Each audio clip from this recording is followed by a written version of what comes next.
Bien, el tema de ahora es el surgimiento y desarrollo de las ciencias sociales. Vaya, las ciencias sociales tienen su origen en el siglo XIX. Vaya, ¿por qué se originan estas? Van a surgir como una consecuencia de los problemas sociales que han sido generados por, en ese tiempo, la implantación del sistema capitalista, asimismo los movimientos en contra de la explotación y también, ¿no?, la reflexión acerca del estudio, prevención y la solución de dichos problemas.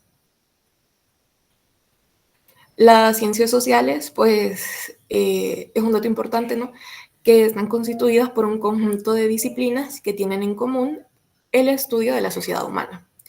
¿Cuáles son las disciplinas que lo conforman? Pues la sociología, la economía, la antropología, la historia, las ciencias políticas, la demografía, etcétera, ¿verdad? Hay demás. Bueno, aquí vamos un poco ante los antecedentes históricos y bueno, para iniciar, en la Edad Media la sociedad dependió para su subsistencia principalmente de la agricultura. La vida social y política giraba alrededor del campo, básicamente. Tengan en cuenta que cuando les digan Edad Media, mande. O sea que eso significa que la economía se basaba más que todo en la planta y siembra ya sea de hortalizas o cosas así. Mira, siempre cuando te dice agricultura, verdad, la verdad es que no te pongas a pensar en esos momentos sobre hortalizas y tal, vean. No especifica, por ejemplo, en su material, en ese momento, qué es lo que ellos sembraban, pero podrían ser, sí, hortalizas, sobre todo en ese tiempo, si no mal recuerdo, tenían también lo de las papas, etcétera, ¿verdad? Entonces, solo tener en cuenta de que dependía de la agricultura. Esos son como aspectos claves, tal vez no se enfoquen tanto en qué en específico es lo que sembraban, eso es más cuando ya entramos a la historia de El Salvador, pero ahí tenerlo como que se basaba en la agricultura y ya. Bueno, como les decía, tienen que tener en cuenta que cuando estamos hablando de la Edad Media, está del siglo V hasta el siglo XIV. Entonces, ya en el siglo XIX, con las cruzadas, hubo un aumento del comercio de productos que se llevaron a Europa, como tapices, alfombras y especies, ¿verdad?, los cuales pues eran vendidos en las ciudades. Un facto acá, que lo dice en su material, by the way, es que las cruzadas básicamente eran las expediciones militares que se organizaban por el mundo cristiano en los siglos XI a XIII. ¿Para qué? Básicamente para recuperar los lugares santos que pues habían caído bajo el poder de los musulmanes. Siguiendo, en este contexto, pues los comerciantes en ese momento van a jugar un papel importante porque son ellos los que van a dinamizar la economía. Entonces, hay que recordar que en ese momento no pertenecían a la clase dominante de la época. ¿Quiénes eran los de la clase dominante? En ese momento, los nobles y los señores feudales. Sin embargo, los comerciantes se convirtieron en mande. Una pregunta, Sofi. Hablando de las cruzadas, tengo entendido que también tiene que ver con la religión católica, ¿verdad? ¿O fue mucho más tiempo Tiene atrás? que ver. Bueno, en el contexto sí tengan presente, por ejemplo, cuando les estén hablando sobre este tema en específico, que era básicamente para recuperar los lugares santos. Entonces, son expediciones básicamente, y que estas por lo menos si le dan como por ejemplo fechas, recuerden que estas cruzadas, por lo menos en este contexto, van del siglo XI al siglo XIII. Pues Entonces, ahí ya dominaba el Estado, la iglesia, ¿verdad? Todavía no, o fue mucho tiempo después. sí, básicamente en la Edad Media sí. Claramente hay periodos de tiempo que van a estar más marcados y es ahí cuando ustedes comiencen a hacer énfasis. ¿Vea? Ahorita un tip que les puedo dar yo para estos es que se enfoquen como en cosas mm, generales o en detalles que puedan diferenciarlos de cada época. ¿Vea? Porque el problema acá es que uno es como el primer tema y es un poco general, ¿no? Entonces, busquen como esas cositas que pueden destacar, porque más adelante son más temas que tienen que ver con más historia y que por ende los pueden confundir. Mande. Según entiendo, el Clario o algo así era como que tipo, se podría decir como los presidentes que tenemos hoy en día, pero eran más que todo padres, papas y todo eso. Sí, o sea, realmente sí, ¿verdad? Pero bueno, si les preguntaran, por ejemplo, en los periodos que yo les he dicho y con los contextos que he dado, si les llegaran, por ejemplo, a preguntar que quiénes dominaban, por así decirlo, ustedes tienen que tener en mente que eran los nobles y los señores feudales. ¿Ok? ¿Puedo proseguir? Sí, Bueno, entonces, ya teniendo en cuenta quiénes eran la clase dominante, como les decía, ¿no? Los comerciantes se convirtieron en un grupo que iban a gozar, o mejor dicho, que gozaban de cierta independencia y que poco a poco básicamente se fueron consolidando en la estructura social. En esta parte la verdad es que en su material hay mucha información, pero lo que yo rescato personalmente es que, primeramente, el comercio de Asia motivó a los europeos a buscar nuevas rutas comerciales. ¿A qué lleva esto? Pues al descubrimiento de América en 1492. Este hecho, ¿qué es lo que hizo? Pues introdujo nuevas mercancías y mercados y rutas comerciales, además de que impulsó el desarrollo de la navegación y otras numerosas invenciones, vea. Entre ellas está la imprenta, la brújula, el reloj y el uso de la pólvora. Que eso es algo que yo recomendaría que destaquen, ¿no? A la hora de que estén repasando o estudiando, porque por lo menos yo recuerdo que a mí me lo preguntaron, no les estoy diciendo que vaya a venir, pero sí que son hechos que son importantes. Asimismo, pues con la expansión del comercio surgieron cambios económicos y tecnológicos que incluyeron nuevas formas de producción y avances en las ciencias. También se produjeron cambios en las costumbres, valores y la estructura social.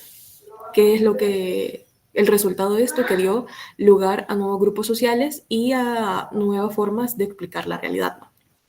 En este contexto surgieron las ciencias naturales, como la física, la biología y la química, que básicamente están enfocadas en descubrir las leyes universales de la naturaleza, ¿no? Esto fomentó la exploración, pues, de nuevas regiones y también la aplicación de descubrimientos científicos en la producción manufacturera e industrial. Vamos con el surgimiento de las ciencias sociales. Y pues las ciencias sociales surgieron cuando la sociedad comenzó a desarrollarse como una entidad independiente y autosuficiente. Entonces, a pesar de que los historiadores contemporáneos analizan sociedades como la esclavista y la feudal, la idea de sociedad en estos tiempos no se asemeja a la actual, ¿verdad?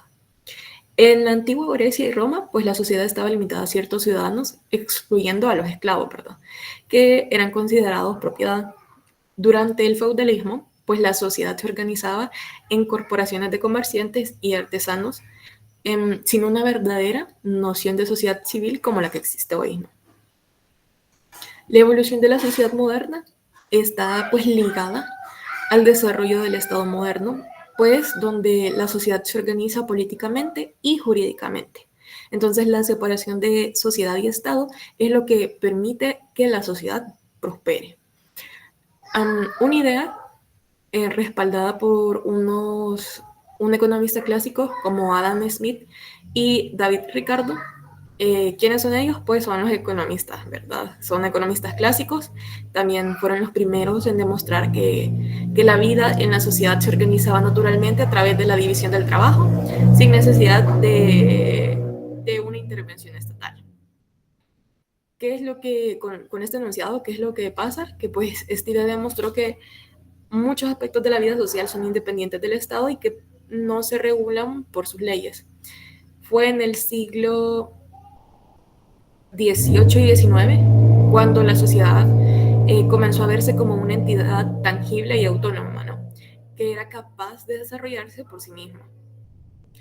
En el siglo XIX, estas ideas también maduraron lo suficiente como para que la sociedad se convirtiera en objeto de estudio de una ciencia específica, Es acá donde entra la sociología, que es fundada por Augusto Comte, quien es considerado el padre de la disciplina. Tengan muy presente a este señor, por ejemplo, que en mi tiempo de examen de admisión me preguntaron que quién era considerado el fundador, el padre, mejor dicho, de la sociología. Vamos ahora con la Revolución Industrial. Vaya, la Revolución Industrial comenzó a finales... ¿Hola? Hola.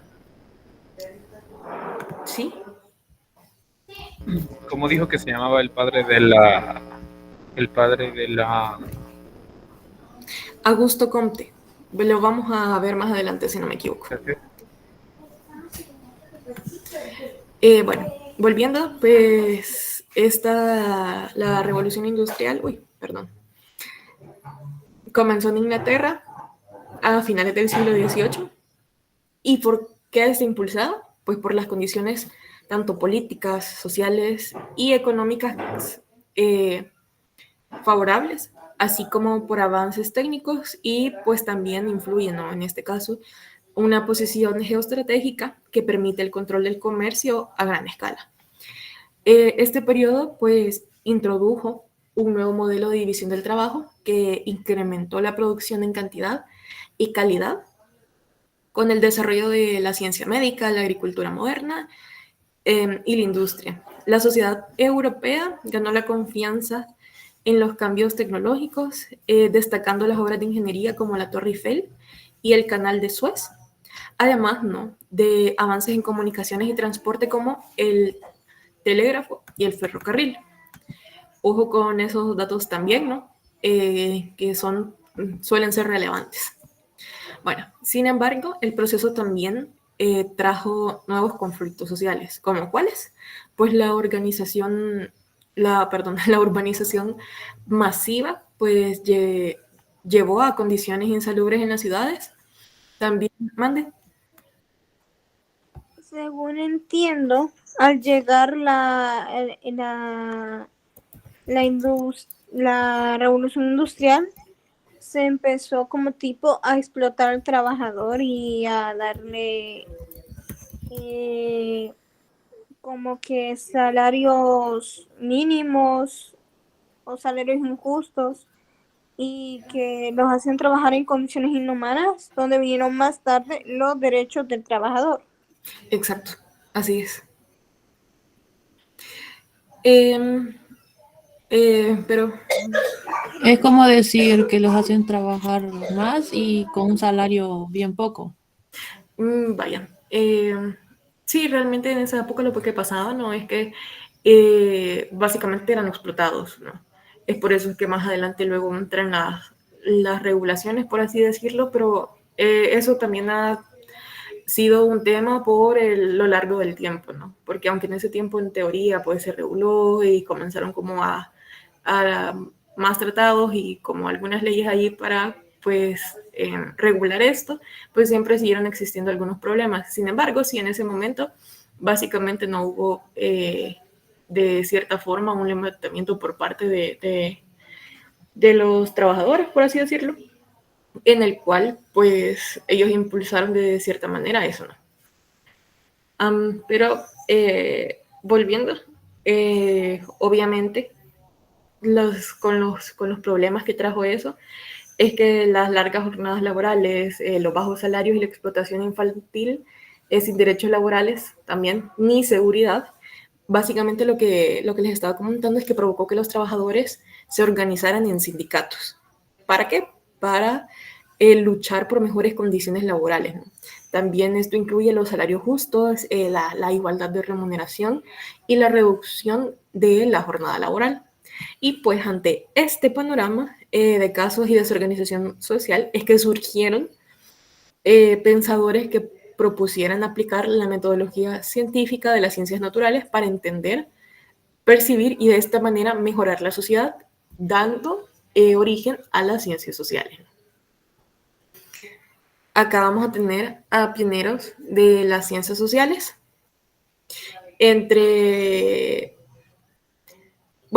Cabe mencionarnos que son del siglo XIX y los principios del siglo XX, ¿no? ¿Quiénes destacan aquí? El primero, Augusto Comte, fundador de la sociología, a la que inicialmente denominó física social, y reflejaba pues la influencia de las ciencias naturales en sus primeros estudios. Herbert Spencer pues aplicó las teorías biológicas de selección de especies para justificar la superioridad de los ricos y los poderosos como los más aptos. También está John Stuart Mill, es un filósofo, también es un economista británico que defendió la propiedad pública de recursos naturales, también defendió la igualdad de género, educación obligatoria y el voto femenino. Está Karl Marx, que pues es el creador del materialismo dialéctico, es una figura muy influyente en los movimientos sociales que pues buscaban el cambio revolucionario y el estudio de la economía política. Tal vez no está ahí en imágenes, pero está, bueno, sí, ahí está. Está Emily Durkheim, que pues realizó el primer estudio sobre el suicidio en Francia y contribuyó al desarrollo de la sociología. Está Max Weber, es influyente en la sociología norteamericana. Él fue quien desarrolló el método comprensivo para defender el fenómeno humano y pues diferenciándose, ¿no?, de las ciencias naturales. Tengan en cuenta qué es lo que hace cada uno de estos señores, ¿no? Qué es lo que ellos proponen, cuál fue su idea, qué es lo que ellos aplicaron. Y una clave es diferenciar quién era filósofo, quién era economista y tal. Que eso es algo que tan suelen preguntar también en el examen.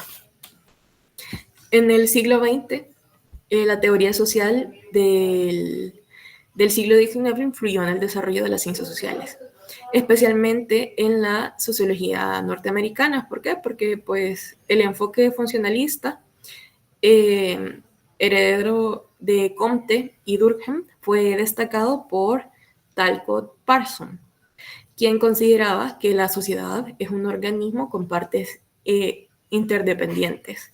Esto quiere decir que pensaba que unas dependían de otras y que cumplen funciones específicas para mantener lo que es la cohesión social.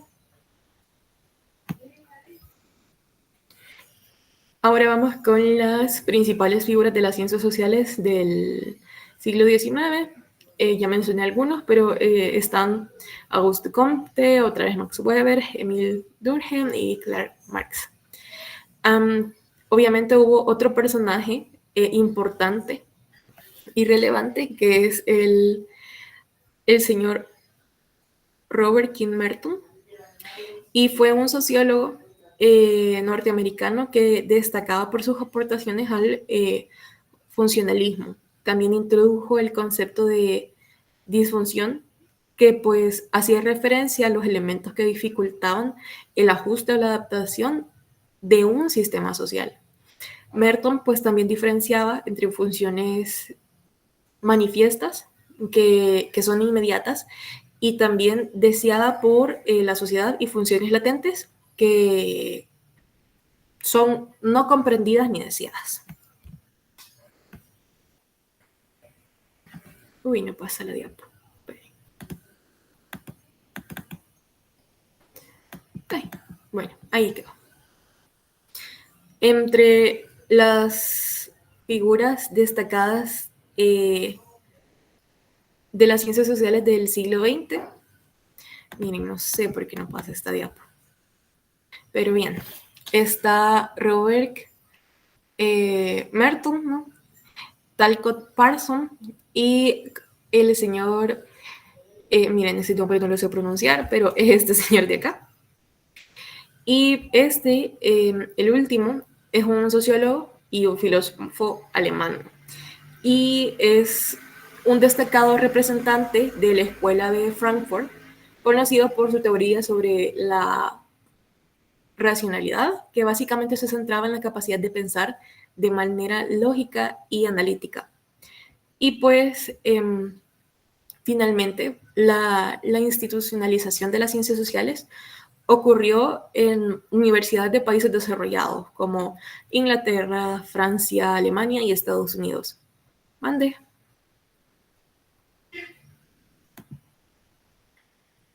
Sí, me di cuenta. Pero bien, volviendo, creo que ya les mencioné los países que eran, y pues las primeras disciplinas que se desarrollaron fueron la historia, la economía, la sociología, la ciencia política y pues la antropología. Posteriormente, básicamente, se añadieron la geografía, la psicología. Dije Inglaterra, Alemania, Francia y Estados Unidos. Bueno, ¿cuáles son las ciencias que se añadieron después? Como ya mencioné, son la geografía, psicología, derecho. Y aunque pues inicialmente se desarrollaron de manera independiente, hoy en día las ciencias sociales se consideran como un campo multidisciplinario y transdisciplinario. ¿Por qué? Pues esto se debe a que la realidad social es compleja y variada, ¿no? Requiriendo enfoques integrados de todas las disciplinas ya mencionadas anteriormente, ¿no? Y pues en algunos casos, ciencias naturales como la biología, para abordar problemas sociales y demás. Entonces, eso sería todo, muchachos. La verdad es que era una clase corta. Sus documentos para este tema son 2, pero también tienen información poca, ¿no? Y como les digo, lo que ustedes deben hacer es no memorizárselos, se los dijo el licenciado en la clase de biología, pero sí como sacar lo más destacado y lo más importante. No sé si alguien tiene preguntas, y si no, pues hasta acá llegaríamos.